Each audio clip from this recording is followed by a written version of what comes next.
माननीय राष्ट्रपति जी, दिव्यांगजन सशक्तिकरण विभाग में सचिव श्रीमती बी विद्यावती जी, आज के इस राष्ट्रीय दिव्यांगता पुरस्कार समारोह में जिन व्यक्तियों को, संस्थानों को, राज्यों को, जिलों को सम्मानित किया जा रहा है, ऐसे सम्मानीय पुरस्कार प्राप्त करने वाले सम्मानीय अतिथिगण, आमंत्रित अतिथियों,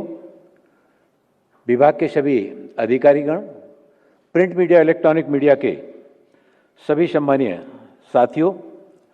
आज आप सभी का राष्ट्रीय पुरस्कार वितरण समारोह में हार्दिक स्वागत करते हुए मुझे अत्यंत प्रसन्नता हो रही है। आज का दिन हम सभी के लिए अत्यंत गौरव प्रेरणा का अवसर है। मैं विशेष रूप से माननीय राष्ट्रपति जी का आभार व्यक्त करना चाहता हूं कि उन्होंने अपना आशीर्वाद देने हेतु इस महत्वपूर्ण समारोह में पधार करके हम सबका जो उत्साहवर्धन किया है, उसके लिए मैं बहुत बहुत उनका अभिनंदन करता हूं, आभार भी व्यक्त करता हूं। आज 3 दिसंबर को पूरे विश्व में अंतर्राष्ट्रीय दिव्यांगजन दिवस के रूप में मनाया जाता है और ये दिवस हमें स्मरण कराता है कि किसी भी समाज या राष्ट्र की प्रगति तभी सार्थक होती है जब उसमें रहने वाले सभी नागरिकों के लिए समान अधिकार, सम्मान, भागीदारी सुनिश्चित की जाए। ये दिन दिव्यांगजनों के प्रति हमारी संवेदनशीलता, हमारी जवाबदेही और हमारी प्रतिबद्धता को और अधिक सशक्त बनाता है। ये हमारे लिए सम्मान की बात है कि आज हम वर्ष 2025 के राष्ट्रीय पुरस्कारों का वितरण कर रहे हैं। इस वर्ष 22 उत्कृष्ट व्यक्तियों और संस्थानों को राष्ट्रीय पुरस्कार हेतु चयन किया गया है। आज आप सभी पुरस्कार विजेताओं को माननीय राष्ट्रपति जी के कर कमलों से सम्मानित होने का ये गौरवशाली पल हम सभी ने यहाँ पर देखा और ये हम सभी के लिए गर्व का विषय है। देश के यशस्वी प्रधानमंत्री आदरणीय नरेंद्र मोदी जी जब सबका साथ, सबका विकास, सबका विश्वास और देश को आत्मनिर्भर बनाने में सभी के सामूहिक प्रयासों की जब बात करते हैं, उन सभी के सामूहिक जब प्रयासों की बात की जाती है, उसमें हमारे दिव्यांगजन भी आते हैं। इन दिव्यांगजनों के लिए आर्थिक, सामाजिक, शैक्षणिक रूप से सशक्त बनाने के लिए सामाजिक न्याय अधिकारिता मंत्रालय लगातार इस दिशा में तो कार्य कर ही रहा है। हमने यहाँ पर देखा कि बहुत सारे जिलों के द्वारा, राज्यों के द्वारा और संस्थानों के द्वारा इस दिशा में जो सकारात्मक ऊर्जा के साथ में कदम आगे बढ़ाए गए हैं, उससे दिव्यांगजनों के सशक्तिकरण में काफ़ी बल मिला है और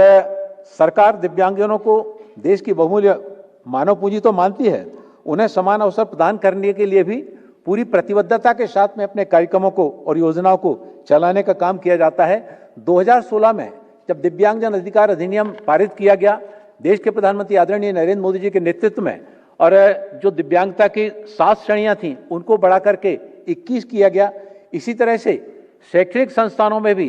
जो 3% आरक्षण था दिव्यांग छात्रों के लिए, उसको भी बढ़ाकर 5% किया गया। शासकीय नौकरियों में भी दिव्यांगजनों के लिए आरक्षण 3% से बढ़ाकर और वो 4% किया गया। इसी तरह से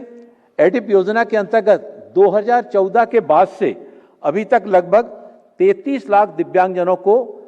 सहायक उपकरणों का वितरण किया गया। एलिम्को ने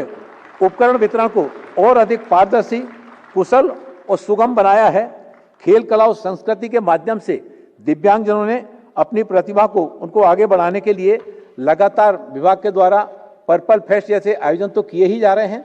और ग्वालियर में एक अंतर्राष्ट्रीय राष्ट्रीय स्तर का दिव्यांगजनों के लिए खेलकूद स्टेडियम का निर्माण कार्य कराया गया, जिसमें दिव्यांगजनों की खेल प्रतिभाओं को आगे बढ़ाने के अवसर वहां पर प्रदान किए जा रहे हैं। भाइयों एवं बहनों, दिव्यांगजन सशक्तिकरण केवल सरकारी कार्यक्रमों का विषय नहीं है,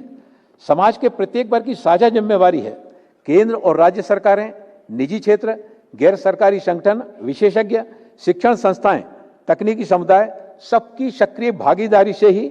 हम सब एक सशक्त, समानता आधारित और समावेशी भारत का निर्माण कर सकते हैं। जैसा कि हमने यहाँ पर देखा कि कई संस्थान, कई यहाँ पर हमारे व्यक्तिगत रूप से भी इस क्षेत्र में काम करने वाले हमारे जो बंधुओं ने काफ़ी सशक्तिकरण के साथ में इस दिशा में कदम आगे बढ़ाए हैं। स्किल ट्रेनिंग के साथ में उनको जॉब अपॉर्चुनिटी के अवसर भी उपलब्ध कराए हैं। आज जिन 32 व्यक्तियों और संस्थानों को राष्ट्रीय पुरस्कार से सम्मानित किया जा रहा है,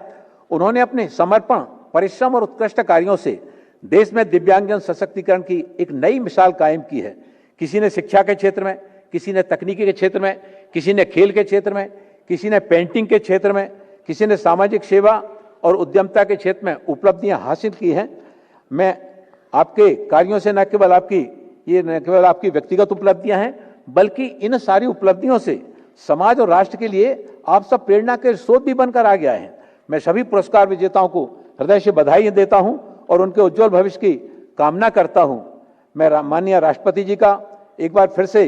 धन्यवाद करता हूं कि आपकी उपस्थिति ने इस समारोह की गरिमा को तो बढ़ाया है, साथ ही साथ हम सबको इस दिव्यांगता के क्षेत्र में जो हमारे व्यक्तिगत रूप से काम कर रहे हैं, संस्था और राज्य काम कर रहे हैं, वो और भी ज्यादा प्रभावी रूप से अपने कदमों को आगे बढ़ाएं। मैं 2 लाइनों के साथ में अपनी वाणी को विराम देना चाहता हूं कि अभी जिन 32 जनों को यहां पर पुरस्कार प्रदान किए गए, वास्तव में मैं जब देखता हूं कि वो जो अपने मुंह से कुछ कह नहीं पाता है, वो जो अपने कानों से जो सुन नहीं पाता है, वो जो अपने पैरों से जो चल नहीं पाता है, वो जो अपने हाथों से जो लिख नहीं पाता है, वो जो अपने आंखों से जो देख नहीं पाता है, ध्यान से सुनना अक्सर वह गुनगुनाता है। बहुत बहुत धन्यवाद।